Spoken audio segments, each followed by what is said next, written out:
ഇതാണ് all new high cross Toyota. ഇതില് കുറെ ഫീച്ചേഴ്സ് ഉണ്ട്, പറയാൻ നിന്ന് കഴിഞ്ഞാൽ തീരൂല.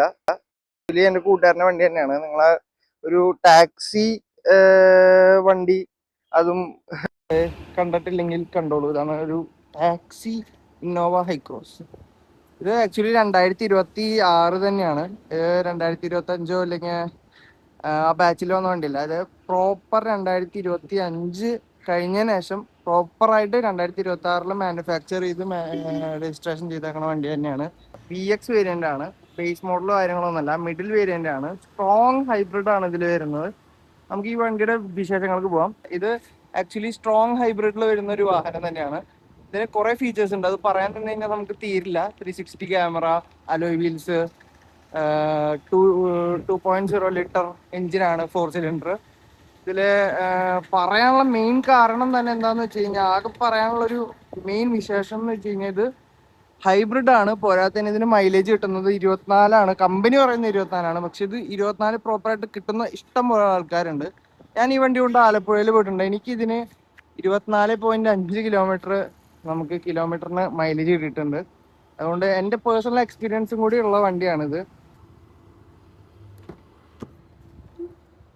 ഇത് ആക്ച്വലി ഒരു 8 സീറ്റർ വാഹനമാണ്. ഇത് രണ്ട് രീതിയിൽ വരുന്നുണ്ട്. ഇത് ആക്ച്വലി 7 സീറ്റർ ആയിട്ട് വരുന്നുണ്ട്. 7 സീറ്റർ ആകുമ്പോൾ ഇതിന്റെ ബാക്ക് സീറ്റില് ഈ ബക്കറ്റ് സീറ്റ് ആയിട്ടാണ് ഇത് വരിക. ആക്ച്വലി ഇത് 8 സീറ്റർ ആണ്. ഇത് വളരെ സ്പേഷ്യസ് ആണ്. നമുക്ക് സുഖമായിട്ട് ഒരു നീണ്ടു നിവർന്ന് ഇരിക്കാൻ പറ്റും എന്നൊക്കെ പറയില്ലേ, അതുപോലെ കറക്റ്റ് ആയിട്ടാണ്. ഇത്രയും ലെഗ് സ്പേസ് ഉള്ള ഒരു വണ്ടി ഇന്നോവ ഹൈക്രൂസ് തന്നെയാണ്. ഇന്നോവ ക്രിസ്റ്റയ്ക്ക് പോലും ഇത്രയും സ്പേസ് കൊടുത്തിട്ടുണ്ടെന്ന് എനിക്ക് തോന്നുന്നില്ല.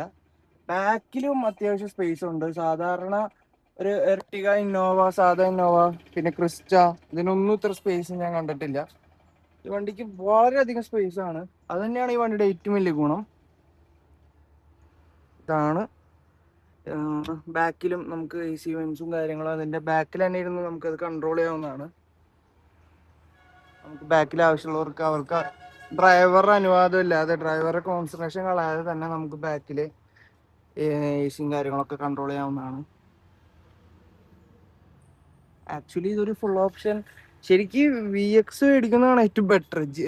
ഈ VXi അല്ലെങ്കിൽ ZX എന്നൊക്കെ പറയുന്ന പോലെ ZX ആണ് ഇതിന്റെ ഫുൾ ഓപ്ഷൻ. ZX മേടിക്കുന്നേക്കാൾ എന്തുകൊണ്ടും ഏറ്റവും ലാഭം എനിക്ക് തോന്നുന്നത് VX തന്നെയാണ്. ഇതിന് 31 ലക്ഷമാണ് ഓൺ റോഡ് പ്രൈസ് വരുന്നത്. അലോയ് വീലും കാര്യങ്ങളും എല്ലാം ഉണ്ട്. എന്തുകൊണ്ടും നമുക്ക് വളരെയധികം ഗുണകരമായ ഒരു വണ്ടി തന്നെയാണിത്. ഓടിക്കാനും ഭയങ്കര കംഫർട്ടാണ്. നമുക്ക് ഇതില് മറ്റേ ടിൽറ്റ് കൺട്രോൾ വരുന്നുണ്ട്. നമുക്ക് ഈ സ്റ്റിയറിംഗ് വേണമെങ്കിൽ നമുക്ക് താഴത്തേക്കും മുകളിലേക്കും നമുക്ക് നമ്മുടെ ഇഷ്ടത്തിനനുസരിച്ച് സെറ്റ് ചെയ്യാവുന്നതാണ്. ഇത്രയും ഫീച്ചേഴ്സ് വരുന്നൊരു വണ്ടി തന്നെയാണ്. ആക്ച്വലി ഇത് ഫുൾ ഓട്ടോമാറ്റിക് ആണ്. വേറെ മാനുവൽ കാര്യങ്ങളൊന്നും ഇതിനില്ലെന്നാണ് എൻ്റെ അറിവ്. ക്ലൈമറ്റ് കൺട്രോളും ഇത് ഇരുന്ന് ഓടിക്കാൻ തന്നെ വളരെയധികം കംഫർട്ടാണ്. ഞാനിത് ആലപ്പുഴ വരെ ഓടിച്ച് പോയിട്ടുണ്ട്. എനിക്കിത് ഭയങ്കരമായിട്ട് കംഫർട്ടുള്ള ഒരു വണ്ടിയായിട്ടാണ് തോന്നിയത്. നമുക്ക് ക്ഷീണമോ കാര്യങ്ങളോ ഒന്നും വരില്ല. ഇതിൻ്റെ മ്യൂസിക് സിസ്റ്റം കമ്പനി വരുന്നത് എല്ലാം അടിപൊളിയാണ്. വേറെ ഇതിൽ ഒരു മോശം പറയാനുള്ള ഒരു വണ്ടിയില്ല. ഒരു പെർഫെക്റ്റ് കാർ, അതും ഈ പ്രൈസിൽ എനിക്ക് തോന്നുന്നു ടൊയോട്ട ഇറക്കിയേക്കുന്ന ഏറ്റവും നല്ല ഫീച്ചേഴ്സ് ഉള്ള ഒരു പെർഫെക്റ്റ് കാർ ഇത് തന്നെയാണ്. നമുക്കിതിൽ 360 കൺട്രോൾ വരുന്നുണ്ട്. നമുക്ക് ഇപ്പം ഇതിൽ തന്നെ ഇടണമെന്നില്ല. നമുക്ക് വേണമെങ്കിൽ വണ്ടി ഇപ്പം നിർത്തിയിട്ടേക്കുവാണെങ്കിൽ തന്നെ നമുക്ക് ഇതിൽ നോക്കിയാൽ സുഖമായിട്ട് നമുക്ക് വണ്ടിയുടെ സൈഡിൽ എന്തൊക്കെയുണ്ട്, എന്തൊക്കെ ഒരു വണ്ടി ഓടിക്കാൻ അറിയാത്ത ആൾക്കാർക്ക് വരെ നമുക്ക് സുഖമായിട്ട് ഇത്രയും വലിയ വണ്ടി ഓടിച്ചു നടക്കാൻ പറ്റും. കാരണം ഫുള്ളി കൺട്രോളാണ്. നമുക്ക് അപ്പുറത്ത് വണ്ടി നടക്കുന്നുണ്ടെങ്കിൽ ഇതിൽ പീപ്പ് ചെയ്ത് കഴിഞ്ഞാൽ നമുക്ക് സുഖമായിട്ട് വണ്ടി നിർത്താവുന്നതാണ്. ഒരു എക്സാക്ട് അടിപൊളി വണ്ടി എന്നൊക്കെ പറയാവുന്ന ഫീച്ചേഴ്സ് ഒക്കെ കൊണ്ടുവന്നിട്ടുള്ള ഒരു വണ്ടി തന്നെയാണ്. അറിയാം, കാര്യങ്ങളെല്ലാം ഉണ്ട് ഇതിലിപ്പോ. പ്രത്യേകിച്ച് ഇല്ല എന്ന് പറയാൻ ഉള്ള സാധനങ്ങൾ എന്ന് പറഞ്ഞു കഴിഞ്ഞാൽ നമുക്ക് വേണമെങ്കിൽ അഡാസ് ഇല്ലെന്ന് പറയാം. അത്രയൊക്കെ തന്നെ ഇതിലിപ്പോൾ ഇല്ല എന്നുള്ളത് പറയാൻ തന്നെ പറ്റുള്ളൂ. നല്ല രീതിയിൽ മൈലേജ് പിടിച്ച് ഓടിച്ചു കഴിഞ്ഞാൽ നമുക്ക് നല്ല രീതിക്ക് മൈലേജ് കിട്ടും. ഞാൻ ഇതിൻ്റെ മൈലേജ് കിട്ടുന്നൊരു വീഡിയോ ഇപ്പോൾ ഇതിൽ മൈലേജ് കാണിക്കില്ല ആക്ച്വലി. കാരണം എന്താണെന്ന് വെച്ചാൽ ഇത് കഴിഞ്ഞിരിക്കുകയാണ്, ലോ ഫ്യൂവലാണ്. അപ്പോൾ മൈലേജ് കാണിക്കാനുള്ള ചാൻസ് കുറവാണ് ഇതിൽ. നമുക്ക് മൈലേജ് വരില്ല. അതുകൊണ്ട് തന്നെ അങ്ങനെ ഒരു പ്രശ്നം ഇതിലുണ്ട്. സോ അതാണ് ഇതിൻ്റെ പ്രത്യേകതകൾ. നമുക്ക് ഈ വണ്ടിയിൽ ഇതിന് വേറൊരു ഫീച്ചർ വരുന്നത് സീറ്റ് അഡ്ജസ്റ്റ്മെന്റ് ഒക്കെ ഇതിലാണ്. ശരിക്കും ഈ ZX എടുക്കുന്നവർക്ക് എന്താന്ന് വെച്ചാൽ ടാക്സി പർപ്പസിനൊന്നും ZX എടുത്തിട്ട് കാര്യമില്ല. ഇതിൽ ഇലക്ട്രോണിക് കൺട്രോൾ സീറ്റ് ഒന്നല്ല, സാധാ നമ്മുടെ ഹാൻഡ് വെച്ചിട്ട് ഹാൻഡ് റെസ്റ്റ് അല്ല, കൈ വെച്ചിട്ട് തന്നെ അടിയിലേക്ക് മുളകാക്കി സീറ്റ് അഡ്ജസ്റ്റ് ചെയ്യുന്ന രീതിയിൽ തന്നെയാണ് ഇതിന്റെ സീറ്റ് അഡ്ജസ്റ്റ്മെന്റ്സ് ഒക്കെ വന്നിരിക്കുന്നത്. പിന്നെ പിന്നെ ഇതിന്റെ സ്പെക്ക് പറഞ്ഞുതരാം. ഇതിന്റെ എഞ്ചിനും മോട്ടറും ആയിട്ടുള്ളൊരു സിസ്റ്റമാണ് വന്നിരിക്കുന്നത്. അത് 1987cc 4 സിലിണ്ടർ പെട്രോൾ ഹൈബ്രിഡ് എഞ്ചിനാണ്.